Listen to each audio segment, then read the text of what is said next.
Welcome to Round 5 of the Parenting Roundabout podcast for the week of September 14th. I'm Catherine Haleko, and I'm here with Terry Morrow. Hello. And Nicole Eridix. Hi there.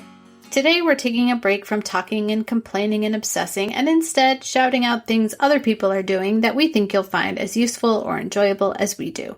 We call this our Roundabout Roundup. And I will start. So, as you know, my daughter went away to college recently, and before that, she had really become the family baker and dessert maker, and she was always baking some kind of treat. And now she's gone, and we don't have any treats. But then I came across a recipe. I'm pretty sure it was on Facebook, and it is my kind of recipe because there is almost no measuring and no special ingredients, and it's so easy. So they call it lazy cake cookies. And you just take a box of cake mix, 2 eggs, a stick of butter, and a bunch of chocolate chips. Mix them all together, throw them in the oven, the end. It was so easy and delicious. And it makes like a cookie cake, basically. You know, one giant cookie in a pan. So, easy, and recommended.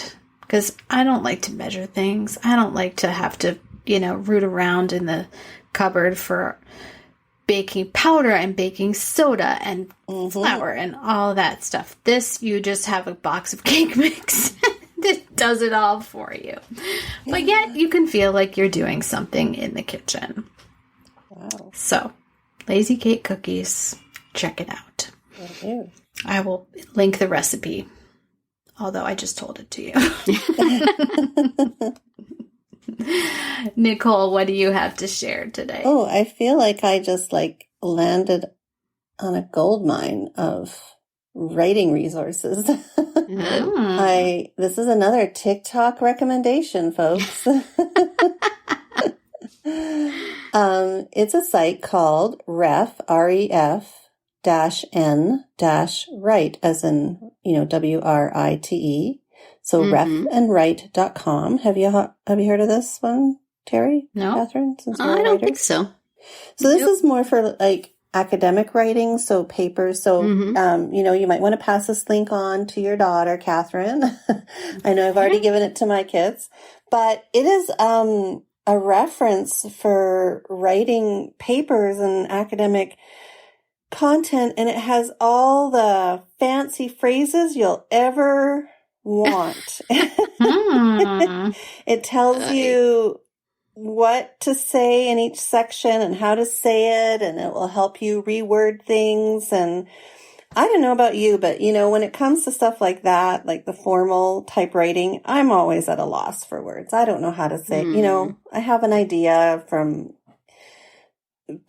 things that I've read in the past, but it's always nice to switch it up a bit, or if you're looking for a new way to say it, or I don't know, it's just a really great resource. I'm excited because in just some of the writing that I do, which is more kind of academic related or formal type writing, I think it would be a big help because there's some phrases in there that I'm going to use and I'm going to sound really fancy.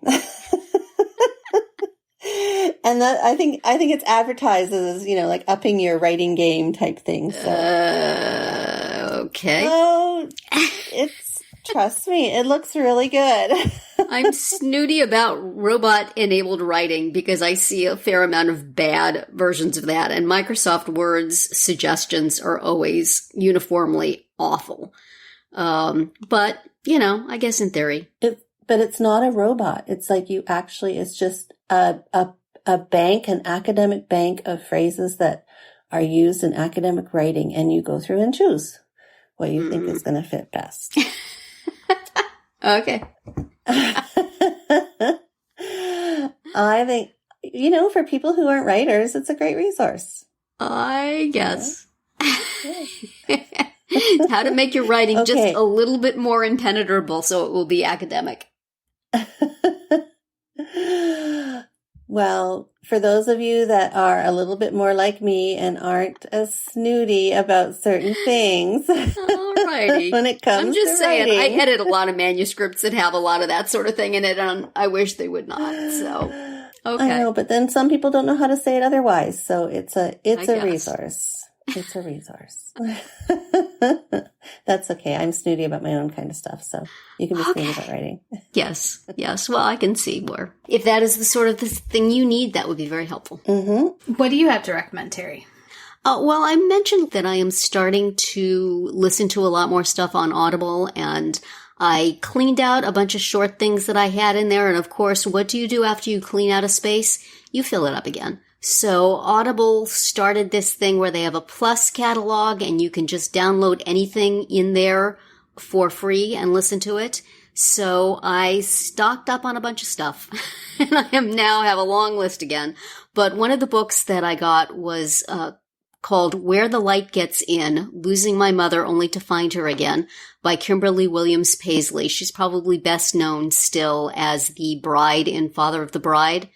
Though she has had some TV shows, and also known to country fans as the wife of Brad Paisley.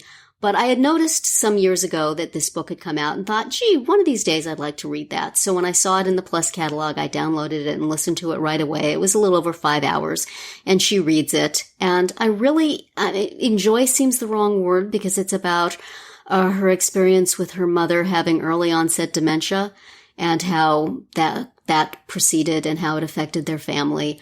And so that part of it is very sad, but really beautifully written and sort of almost like a novel to see how everybody handled it and how it went along and resolved. But it also has a little bit of memoir from her, and I always liked her, so I'm interested to hear how, she had her initial success and how she met her husband and all of that. So it was a really enjoyable combination of, Hollywood memoir and medical case study and sort of family story. And I'd really recommend it. I really liked listening to it and thought it was a good book, very well read, and very satisfying and easy to get through in a relatively short period of time. So that is my book report for the week. And that is another week of Parenting Roundabout. If you missed any of our earlier episodes this week, look them up on Spreaker, Apple Podcasts, or wherever you get your podcasts to hear what we have to say about back to school for moms, rules for parents of college students, and preparing for emergencies. You can also find all our episodes at parentingroundabout.com and talk back in the comments there, on our Facebook page, or on Twitter, where you'll find us at Roundabout Chat. And please visit our Amazon shop at amazon.com/shop/momitude, where you can find links to a lot of the things we talk about here. Have a great weekend and see you back here on Monday.